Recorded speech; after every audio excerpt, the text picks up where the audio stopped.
বন্ধুসকল ইতিমধ্যে ১৬ দিন পাৰ হৈ গ'ল। ৫ অক্টোবৰ তাৰিখে তেজস্বিতাৰ মাজুলীৰ শ্ৰী পীতাম্বৰ দেৱ জিলা চিকিৎসালয়ত দেহাৱসান হৈছিল। আজি তেজস্বিতাৰ মৃত্যু সন্দৰ্ভত পিতৃ মাতৃৰ ভাষ্য গ্ৰহণ কৰিলে ডক্টৰ সঞ্জীৱ ফুকন আৰু জয়দীপ ৰজকে।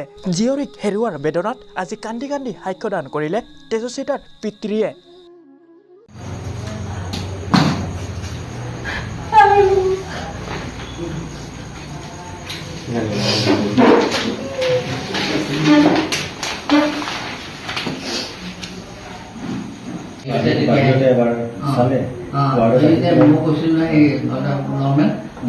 বাকী নাৰ্ছে কৰিছা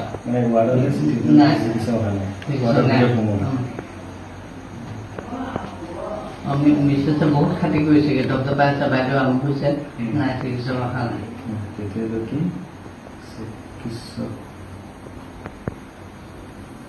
নাৰ্ছগৰাকীয়ে যেনিবা চেলাইনটো দিছে তাৰপিছত লোৱা নাই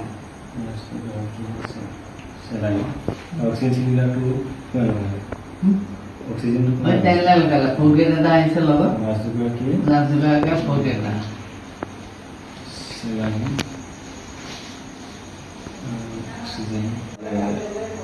সেইটো সদায় মানে থাকি যাওক, নহ'লে আপোনাৰ আমি যে আপুনি সাক্ষ্য নথিভাৱে প্ৰদান কৰিছে কিন্তু স্বাক্ষৰ কৰিবলৈ আমাৰ দি হৈছে বুলি মই লিপি প্ৰদান কৰিব লগা হ'ব পাৰে। সেইটো মোৰ কাৰণে দুখজনক দিয়ক ছাৰ যাতে মই কোৰ্টত আকৌ ছোৱালী যোৱাৰ পিছত যাতে হাজিৰ হ'বগৈ নালাগে আমাৰ ফালৰ পৰা নালাগে আমাৰ ফালৰ পৰা নালাগে।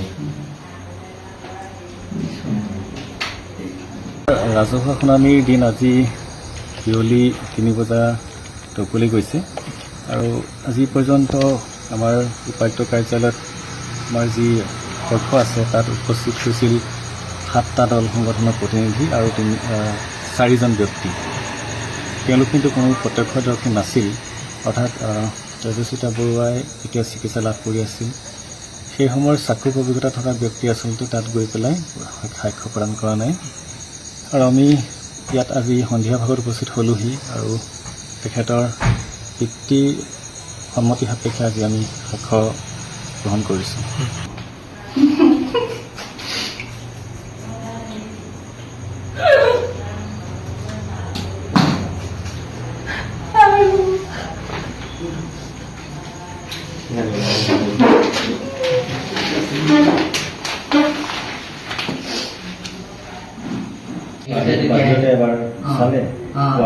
মই কৈছিলোঁ সেই নৰ্মেল তাৰপিছত বাকী নাৰ্ছে কৰিছা